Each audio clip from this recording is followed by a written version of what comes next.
وای سمره خیسته ماشوم راوړی دی دلې د بیبي حلیمې وایا د کوم کلي کوڅې د بیبي حلیمې وایا د کوم کلي کوڅې. دویمه خبره مې راوړل ښه ورته متوجه سي. دویمې خبرې ته راځم.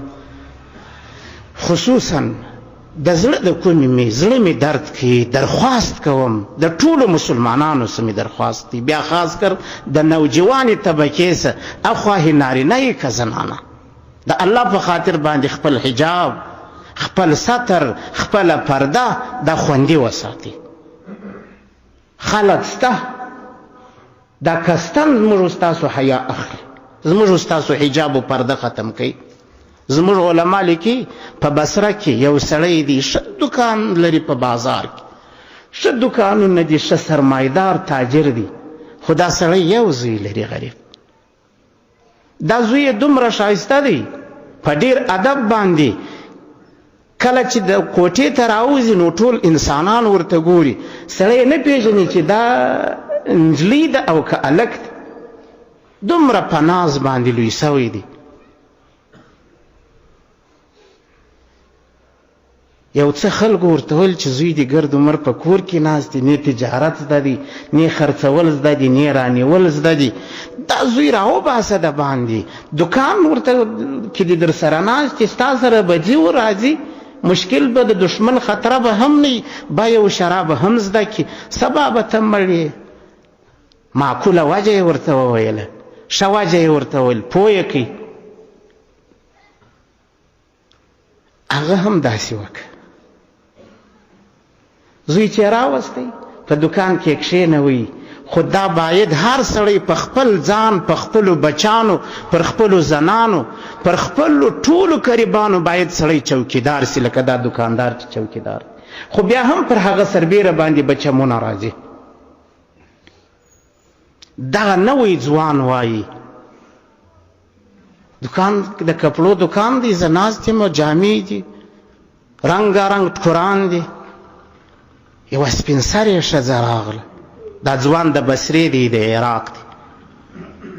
ډېره سودا یې وکړه، دا ټکر راواخه، دا کپړه راواخه، دا دومره غوټه یې تیاره کړه، سپین سرې بوډۍ ده، اوس یې وړای نه شي. روپۍ هم ټولې ورکړې زما پلار ته، وایي دا واخله، یو څو روپۍ دې پاته سوې او غوټه خو نو زم در معلومه یم چې سپین سرې یم. وایي هو، وایي که دا ستا زوی دا غوټه زما سره در کوره ورسي، څونه یې چل درته برابر کړي. دا موږ تاسو ته چلونه خلک برابرې ګوري. ویې که سودا پیسې یې هم درکړي، د رقم به خلک پیسې به درکوي، کور ته به درځي، دروازه به در ټکوي، دغې چل به یې درته جوړ کړی، ایمان به در سوړي.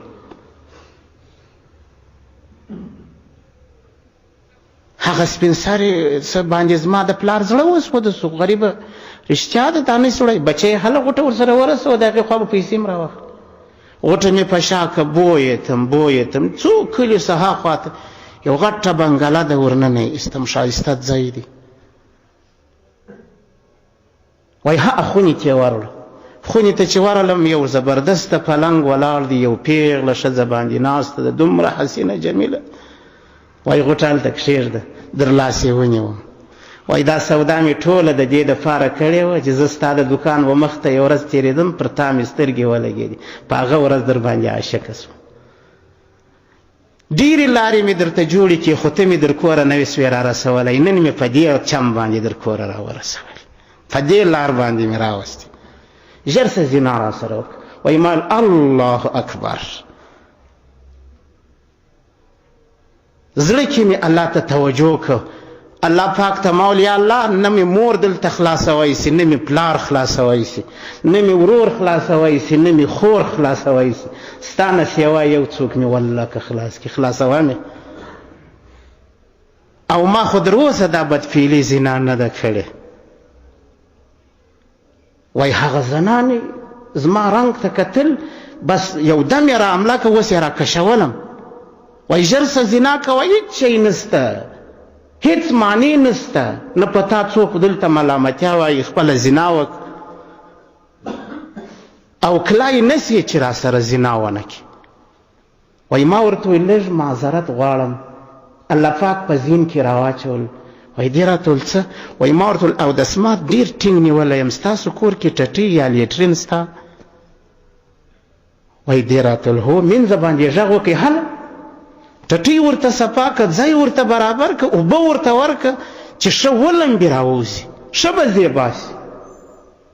هغه نوی ګل وایي، هغه نوی ځوان. من کان لله کان الله له. څوک چې د الله سي الله د هغه دی، په هر ځای کې بیا خلاصوي. وایي ټټۍ ته چې ورننوتلم هلته مرداري پرته وه، څه ما وه که څه نوره وه، هغه مې راواخسته، په مخ پورې مې وموښو، په بدن پورې، ټول بدن مې په مردارۍ ولاړ. چې راووتم زنانې چې راته وکته، امین زه باندې غږ وکړي، ول دا باسه دا خو لیونی دی. ما چې ول فرصت دی. چې راوي ایستمه راغلم، یو واله باندې رالم، هلته مې ولمبل، جامې مې هم پرېمینځلې، بدن مې هم پرېمینځي، بېرته را روان سوم. رالم پلار ته مې هم پر لارې مې کالم وچ سوه، پلار ته مې غږ نه دی کړی. پلار ته مې ویله چې هغه پیسې دا دي هغه یې راکړي، هغه مې هم ورکړي، هېڅ غږ مې نه دی کړی. د شپې خوب کې پروت یم، یو کس راته راغلی، وایي خوب کې وینمه، وایي این انت و یوسف بن یعقوب. چیرې ته او چیرې یوسف چې د یعقوب علیه السلام زوی و، یوسف علیه السلام. هغه د زلیخا د زنا څخه ځان خلاص کړي، زنا یې نه وکړه. تا بیا د دې کنجرې د زنا څخه ځان خلاص کړي، د دې د خبیثې د زنا څخه دې ځان خلاص کړي، زنا دې نه وکړه. وایي ما ته وایي زه دې وپېژندم؟ ما ورته ویل یا نه دې پېژنم. وایي زه جبریل یم. د الله پاک ستا دا عمل دونه خوښ سو، ما ته ول ورسه په دې مسحه که زه اوس پر تا لاس تېروم، د حشرګاه در میدان د حشرګاه ته چې راځې ستا به د بدن به د مشکو بوی ځي. ټول عمر یې د مشکو ګزره په ټوله بصره کې مشهور په مشکي باندې و، د مشکو بوی یې کړی. که موږ ګناه د الله دپاره پرېږدو، زموږ بدنونه به الله مشک جوړ کړي. الله پر دې قادر دی. الله رب العزت دې مې د ټولو نارواو څه وساتي. چې څومره امت مسلمه په تکلیف دی، الله دې په استراحت کې، الله دې دا ستړي مسلمانان وساکي. الله رب العزت دې د ټولو مسلمانانو حافظ و ناصر و غاور سي. هغه څوک چې د الله تعالی د دین خدمت کوي، الله دې حافظ و ناصر و غاور سي. الله تعالی دې موږ و تاسو، زموږ و ستاسو مور پلار د حشرګاه میدان ته په سپین مخ کې راولي. الله تعالی دې مې د رسول الله د مبارکو لاسونه د حوض کوثر اوبه نصیب کړي. واخر دعوانا الحمدلله.